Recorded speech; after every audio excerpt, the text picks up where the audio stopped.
આ તરફ સાબરકાંઠાની વાત કરીએ તો સાબરકાંઠાના ઈડરમાં ભાનુબેન બાબરિયાના અધ્યક્ષ સ્થાને જિલ્લા કક્ષાના ગરીબ કલ્યાણ મેળાનું આયોજન કરવામાં આવ્યું હતું, જેમાં 66.17 કરોડની સાધન સામગ્રીની સહાય ઈડર માર્કેટ યાર્ડ ખાતેથી 1344 લાભાર્થીઓને 2.13 કરોડથી વધારેની સહાય વિતરણ કરવામાં આવી હતી।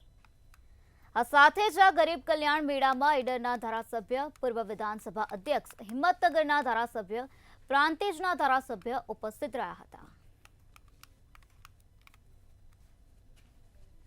મેળાનું આયોજન થયું છે ત્યારે સાબરકાંઠા જિલ્લાનો ગરીબ કલ્યાણ મેળો અહીંયા ઈડર મુકામે રાખવામાં આવ્યો હતો, ત્યાં આવવાનું થયું છે। આજે અહીંથી 66 કરોડ 17,56,000થી વધારે માતબર રકમની સહાય લાભાર્થી અને જે લાભાર્થીને મળવાપાત્ર છે એ સીધી ચૂકવવામાં આવશે અને ખૂબ મોટી સંખ્યામાં લોકો અહીંયા હાજર રહ્યા। Thank you. સમગ્ર ગુજરાતમાં આજે ગરીબ કલ્યાણ મેળા થકી ગરીબોને લાભ આપવાનો કાર્યક્રમ ગુજરાતના માન્ય મુખ્યમંત્રી શ્રી ભૂપેન્દ્રભાઈ પટેલના નેતૃત્વમાં ચાલી રહ્યો છે। એ પ્રમાણે આજે ઈડર મુકામે સાબરકાંઠા જિલ્લાનો ગરીબ કલ્યાણ મેળો ચાલે છે।